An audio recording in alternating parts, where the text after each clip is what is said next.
Yo, what's going on, YouTube? And welcome back to Goal Line Hockey. It's your boy, Kevin Forte. And today we're going over the latest in Vancouver. Now, things may be turning on a dime here quickly in Vancouver. This is a Canucks team that just a couple weeks back, it was the end of the world. The sky is falling in Vancouver. And now all of a sudden they're on a 4-game winning streak. So I don't know how valid these rumors are at this moment. They may still be on the table. But this is something we're going to go over today. A couple of trade rumors in Vancouver. So we'll be looking at that today. So to start things off, this is from insider Emily Kaplan. The Canucks forward JT Miller could be on the move. Plenty of teams have expressed interest in the forward. JT Miller is a first-round pick back in 2015 of the New York Rangers. He is 28 years old, and he's had a pretty long NHL career. The first couple of seasons, he didn't play that much. He played 3 seasons back and forth with the Connecticut Whale and the Hartford Wolfpack, his first 3 seasons in the NHL. So it took him a little while to get going. It wasn't until the 2015-2016 season that we saw JT Miller play a little bit more meaningful hockey.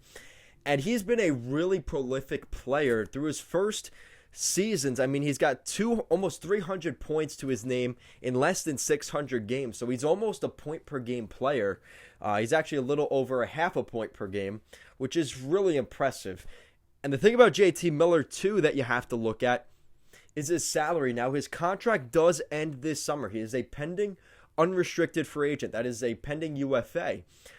He's getting paid $5.25 for the rest of this season, $5.25 million. So once that deal is done, I'm sure there are going to be some questions about what does he get long term. Again, he's still fairly young. He hasn't hit that big 30 mark. He's still in his NHL prime. He's still in the prime of his career. So what is kind of next for JT Miller? And you look at the last couple of seasons, he hasn't played a full season in a while, but you look at his last couple years, he picked up 46 points last season for the Canucks. He actually led the Canucks in points. He's got 27 points in 28 games this season, so he's definitely been one of the veteran leaders in the locker room, and it's no real surprise that teams have been interested in this player. It's not really much of a shock.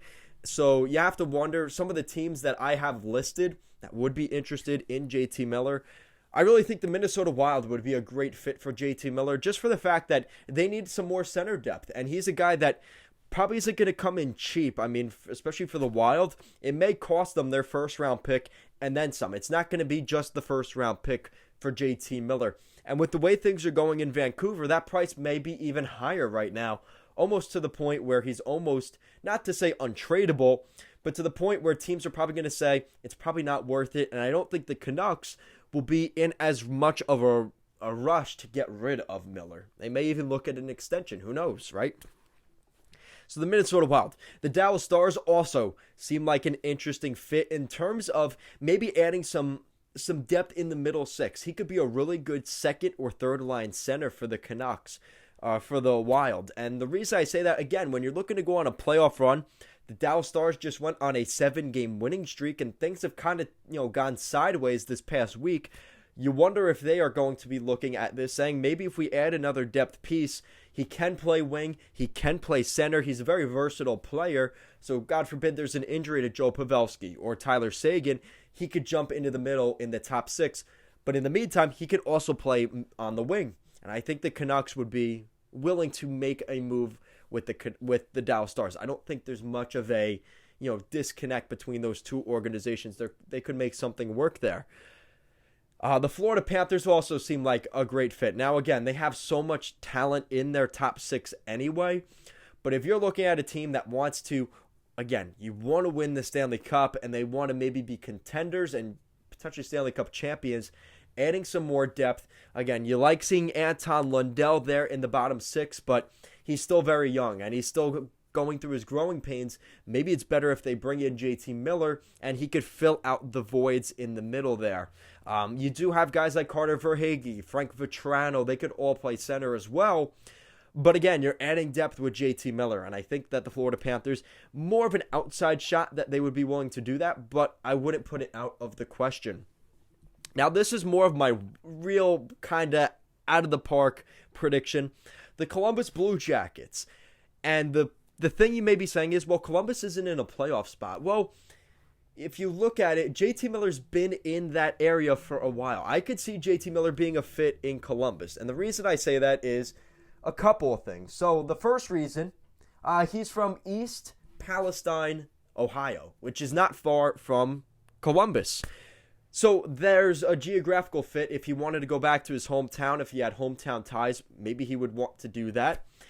As well as the fact that he plays the type of game that I think what John Tortorella left. Obviously, he had that connection there. But now even what we've seen from the new staff there in Columbus, I don't think they'd be turning an eye to a guy like JT Miller. Again, this is a team that's trying to add some more center depth. You have some younger centers there. You have Alex Texier. Losing some guys like Pierre-Luc Dubois over the last couple of years, it does hurt them. You have Cole Sillinger in there, Jack Roslovic, but you had a guy like JT Miller. He is another tier that could definitely, maybe it would push down some of the younger guys. I absolutely get that. But he could be a first-line center in Columbus right now. That is just how talented he is. And with what they did at this summer, bringing in Jacob Voracek, with some of the little moves they made, I wouldn't be surprised if they saw themselves as maybe a playoff team. Now, Jarmo Kekalainen would have to see a lot more from his team in order for them to go that direction, but I don't think it's out of the realm of possibilities. So that is definitely something, again, with the way he plays, with the connection to being close to his hometown and a couple of other things, there could be a fit there for JT Miller. Now, this is from Kevin Allen. Allen could see the Penguins trying to make a pitch for the Vancouver Canucks forward Brock Boeser. Now, the thing about Boeser is, again, his injury history. He has missed a couple of seasons here with injury, and a lot of Canucks fans would say, oh, well, he's been healthy recently. But again, he hasn't seen that same production since before the injuries he had. This is a first-round pick back in 2015, 23rd overall. Him and Matt Barzal were the Calder of the Year candidates. They were the finalists that year in 2016, or actually it was 2017. It was 2 years later. But these guys, again, the thing about Boeser you have to watch for is how consistently healthy can he be. Because he has not played a full NHL season in his career ever. I'm looking at all 6 of his seasons in the NHL, not a single 82-game schedule there. Now, again, I know there's been COVID and stuff like that, but even before that, he has not played a full season. But you look at his production, 55 points in 62 games, his first fullish season, right? But he was injured that year. That was his Calder year. He got injured at the end of the year. 56 points in 69 games the following season. Again, didn't play a full year. 45 points in 57 games. 49 points in 56 games. And then this season, he's doing pretty well. He's got 13 points in 25 games. He's still got over 200 points in his career already and not even 300 games. So Brock Boeser is a point-producing guy. It's just, what is his value? Because he could get points when he's in the lineup, but you can't guarantee he'll be in the lineup. He may miss a quarter of each NHL season, and that's not very reliable. And you're not going to look at teams giving up 2 first-round picks and a prospect for a guy they're not going to consistently see on the ice. And if they need him in the playoffs and he's not there, again, the optics of that trade may not look so good for that general manager that trades for him. So that is definitely something to at the very least consider. Now, the other thing you have to remember here is he's technically going to be a restricted free agent this summer. In the summer of 2022, he's going to be a restricted free agent, making $5.875 million. And you would expect that the minimum he will want is a $6 million deal. You're probably looking at a deal at the very least 6 over 6 for Brock Boeser, a 6-year deal at $6 million per season. And I think that's lowballing. I think with the production we've seen from him, he's probably going to be looking for somewhere between $7 and $8.5 million on his next contract. The question is, who's going to pay him that? And at the end of the day, if there's buyers out there that will do it, we may see that happen. But again, a situation like Vancouver, the Canucks are going to have to decide here very soon what they're going to do. They don't necessarily have the cap space to keep Brock Boeser. So that's where a trade like JT Miller comes in, or another player getting traded out. That's where that kind of comes in the conversation. if they are dead set on keeping Brock Boeser, which I think long term at this rate, unless the Canucks are getting a super really gaudy good trade, I think you'd have to keep Boeser. But like I said, the teams that would be interested in Boeser, I think the Pittsburgh Penguins would definitely be in that conversation. They'd love to add a goal-scoring guy. Again, especially with Evgeny, what's his name? Not Evgeny Malkin. Jake Gensel just being placed on the injured reserve. They may look to add for a little more scoring punch down the stretch the rest of this season to play alongside Sid and potentially Geno Malkin. They haven't really had that goal-scoring guy. Again, you have Jake Gensel, but they haven't had that kind of guy since Phil Kessel was traded to the Arizona Coyotes back in the day. I think Boeser would be a great addition there. As an Islander fan, truthfully, I don't want to see that trade happen, but I could see that fit. And again, with the way the Penguins are playing and how things have gone there, again, you're getting some confidence from the ownership, from the management. I could see them going after a guy like Boeser. Now, looking at some other teams that'll be in the mix, the New York Rangers have been in the mix for a couple of different guys, and I think the Rangers see a window here of opportunity before they have to pay Capo Caco, Alexi Lafreniere, Philip Hedl. Before they give those guys their big money contracts, they have a little bit of cap space to work with. Brock Boeser would be a huge and a great addition to the New York Rangers organization. Would definitely add some goal scoring to their team. Chris Kreider has kind of come into his own and really been a power play specialist in front of the net. But if you had a guy like Boeser who could kind of be that Ovechkin-esque player on the wing for the Rangers, again, they have Artemi Panarin. He could kind of do that on his own anyway. But the Rangers have the draft picks and the prospects. And I think, despite losing out on the Jack Eichel sweepstakes, I could see them going after and taking a swing at a guy like Brock Boeser. They'd probably like to look at locking him up for a contract, and that's something that would probably get discussed before, because the problem is now he already took his bridge deal, did Brock Boeser.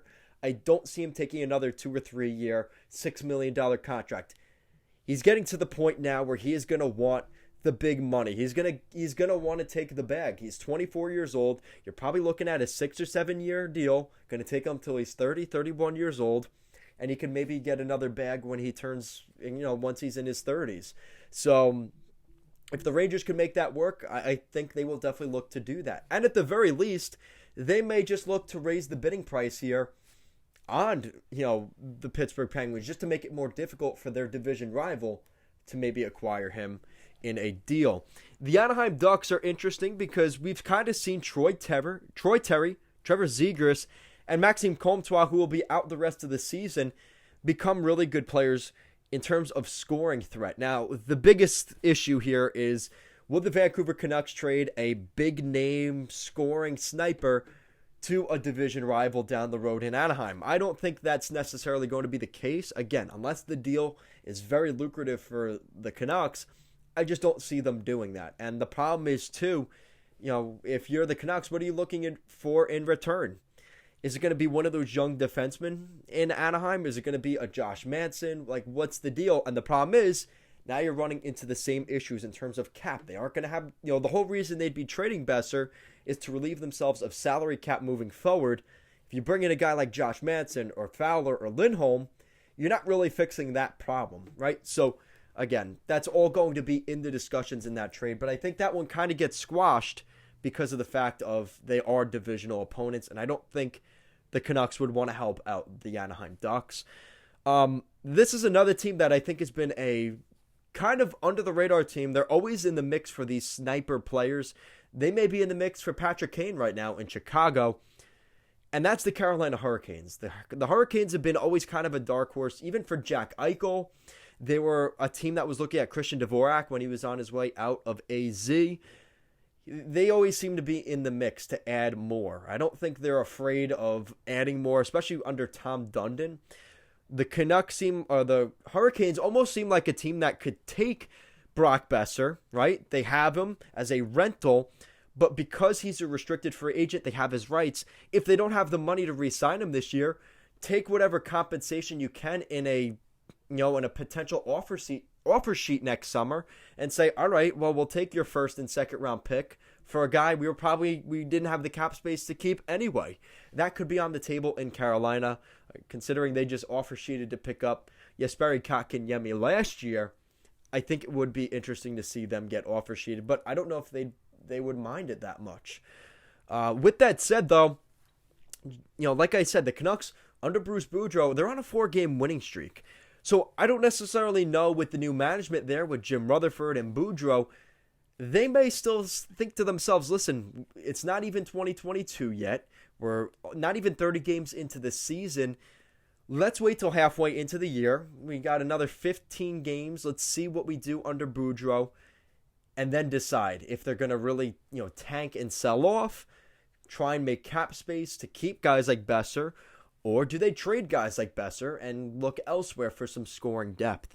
That is going to be the key for the Canucks. But the fact these rumors are out there, like I always say in all my videos, when there's smoke, there's usually fire to it. It doesn't necessarily mean that the Canucks are shopping guys like Boeser and Miller, but the fact that teams are calling, there's obviously some thought out there from those teams. They wouldn't be just calling them for nothing.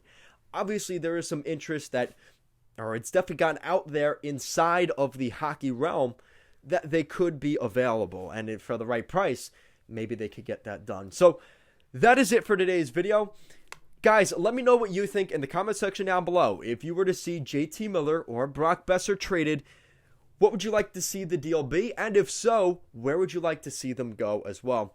And if you like what we're doing here at Goal Line Hockey and want to see the latest news around the NHL and more videos just like this one, make sure to give this video a big thumbs up and an even bigger subscribe down below.